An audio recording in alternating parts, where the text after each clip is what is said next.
Hello दोस्तों, कैसे हैं आप।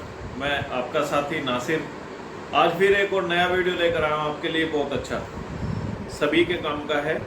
आप जितने भी साथी इस वीडियो को देख रहे हैं सभी के काम का है, चाहे आप इंडिया में किसी भी जगह रहते हो। और आज का मेरा टॉपिक है उत्तराधिकार प्रमाण पत्र। इसको पहले वारिसात प्रमाण पत्र बोलते थे, लेकिन अब ये संबंधित जो जिलाधिकारी हैं उन्होंने इसको उत्तराधिकार प्रमाण पत्र बना दिया। वैसे उत्तराधिकार प्रमाण पत्र ये है, तो उत्तराधिकार प्रमाण पत्र मतलब वारिस प्रमाण पत्र कैसे जारी होता है। आज मैं इसकी प्रक्रिया बताऊंगा, इसकी जरूरत कहाँ कहाँ पड़ती है और उसमें क्या क्या कागजात आपको चाहिएंगे।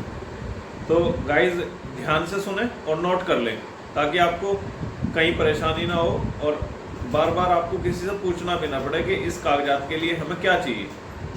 सबसे पहली बात है, इसमें जो आपको चाहिए ये आप समझ लें कि ये बनता क्यों है, इसकी जरूरत कब पड़ती है। ये प्रमाण पत्र इसलिए बनता है कि जो वारिस होता है, परिवार का जो मुखिया होता है, परिवार के मुखिया की डेथ होने के बाद जो वारिस डिक्लेयर करने होते हैं उसको वारिस प्रमाण पत्र बोलते हैं। मतलब उसकी मृत्यु के बाद कि फला फला आदमी उनके वारिस है, तो ये वारिस प्रमाण पत्र या उत्तराधिकार प्रमाण पत्र इसको बोलते हैं। इसके लिए सबसे जरूरी कागजात जो मुखिया मतलब जिसकी डेथ हुई है परिवार के मुखिया की, उनका मृत्यु प्रमाण पत्र, जो बनवाने वाला है उनका एक फोटो, अब मतलब आवेदक का। परिवार में 10 आदमी हो सकते हैं लेकिन फोटो सिर्फ एक का चाहिए। और इसके अलावा सभी के आधार कार्ड चाहिए। मतलब परिवार में जितने भी सदस्य हैं, चाहे वे शादीशुदा हो, लड़कियां भी या अनमैरिड हो, सबके चाहिए, बहन भाइयों के सबके। और अगर माता जीवित है बच्चों की तो माता का भी, वारिस में सब आएंगे। और जो डिवाइडेशन का मामला है वारिसों का, जैसे कृषि भूमि का है या प्लॉट मकान का है, उसमें जो डिवाइडेशन होता है, जैसा मान लो 4 किसी के लड़के हैं और एक उनमें माता है, तो 5 जगह जो है उनकी भूमि डिवाइड होगी। जो भी चलाचल संपत्ति होगी 5 जगह डिवाइड होगी। मतलब माता को बराबर का हिस्सा मिलेगा। ये नहीं कि माता को आधा मिलेगा, लेकिन माता को बराबर का मिलेगा। अगर मान लो 3 भाई हैं तो चौथाई माँ को मिलेगी, और अगर एक बेटा है और एक माँ है तो 50-50 हो जाएगा।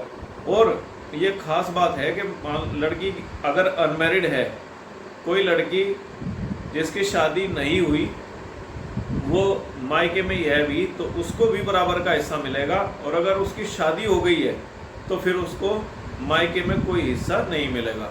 ये उत्तराधिकार के नियम है। और इसके लिए जरूरी कागजात मैंने आपको बता दिए, दोबारा फिर बता रहा हूँ। एक फोटो आवेदक का, सभी का आधार कार्ड, जो मुखिया जिनकी डेथ हुई उनका मृत्यु प्रमाण पत्र, और ग्रामीण क्षेत्र में परिवार रजिस्टर की नकल भी जरूरी कर दी इन्होंने। ये भी आपको चाहिए। मैं आपको 2023 की लेटेस्ट अपडेट बता रहा हूँ। फिलहाल आज जो है 10 मार्च 2023 है, तो मैं फिलहाल जो स्थिति चल रही है डॉक्यूमेंट्स के रिगार्डिंग, थोड़ा बहुत बदलाव हो सकता है। तो जब बदलाव होगा तब बाद में देखी जाएगी, आपको कमेंट में बताते रहेंगे।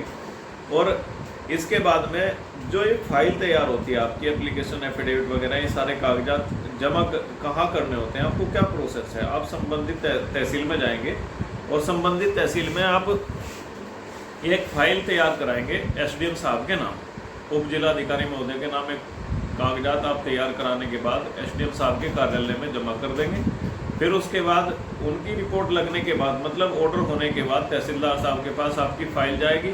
तहसीलदार साहब के पास फाइल ऑर्डर होने के बाद संबंधित लेखपाल के पास जाएगी, जिनको पटवारी जी बोलते हैं। आपके गांव के या आपके नगर के जो भी लेखपाल होंगे वो इसमें जांच करेंगे। और उसके बाद जांच करने के बाद कानून गो साहब की रिपोर्ट लगेगी।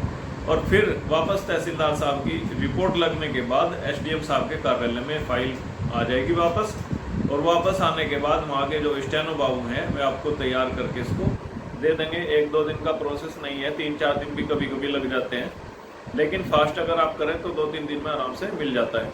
इसकी ज़रूरत सबसे ज़्यादा, एक तो जो खाते में पैसे होते हैं ना मुखिया के, मान लो किसी परिवार के मुखिया की डेथ हुई और उनके खाते में 1 लाख रुपया, 10 लाख रुपया, 10,000 रुपये हैं, तो बैंक को सबसे ज़्यादा इसकी ज़रूरत पड़ती है। एक वारिस प्रमाण पत्र सीजीएम के यहाँ से बोर्ड से बनता है, और एक उत्तराधिकार प्रमाण पत्र जो एसडीएम साहब के यहाँ से जारी होता है वो बनता है। लेकिन ज़्यादातर यही उप जिलाधिकारी महोदय वाला जो जारी किया हुआ होता है, इसी से काम चल जाता है। ज़्यादा कोर्ट वगैरह के चक्कर किसी को काटने नहीं पड़ते। अगर किसी के पास में ज़्यादा प्रॉपर्टी है, मान लिया जाए कि किसी का 1 करोड़ 2 करोड़ का है, कुछ ज़्यादा बड़ी रकम किसी के खाते में है, तो फिर कोर्ट से ही वो आपको वारिस प्रमाण पत्र बनवाना पड़ता है। उसका प्रोसेस थोड़ा सा इससे टफ है।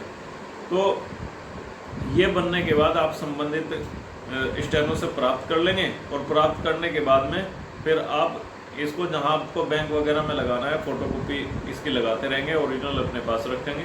ओरिजिनल कागज कहीं जमा नहीं होता, जहाँ भी आपको ज़रूरत होगी तो फोटोस्टेट ही जमा होगी। तो ये वारिस प्रमाण पत्र मतलब उत्तराधिकार प्रमाण पत्र की प्रक्रिया मैं आपको आज बता रहा हूँ। मेरी वीडियो ज़्यादातर 10 मिनट से कम ही रहती है, तो मैं आप लोगों से रिक्वेस्ट करता हूँ कि मेरी वीडियो को थोड़ा लाइक शेयर और कमेंट जरूर करें यार, थोड़ा मेरा भी हौसला अफजाई होगा। मैं आप लोगों को बार बार जानकारी दे रहा हूँ। आप लोगों को इसलिए मैं जानकारी देता हूँ कि किसी को फ़ोन करके पूछना ना पड़े, और बार बार तहसील वगैरह में आना जाना ना पड़े। कि कागजात पूछने के लिए बहुत सी बार आदमी कचहरी में आता है, पूछ के फिर जाता है, उसका टाइम भी लगता है, उसका तेल भी लगता है, पैसा भी लगता है। तो आपका समय भी बचे और ये जो है खर्चा भी आपका बचे, इसलिए थोड़ा सा मुझे सहयोग आपका ज़रूरी है, ताकि मेरा हौसला अफजाई होता रहे। और मैं आप लोगों से फिर अलविदा लेता हूँ। कल फिर मिलूँगा एक और नए वीडियो के साथ। तब तक के लिए गुड नाइट।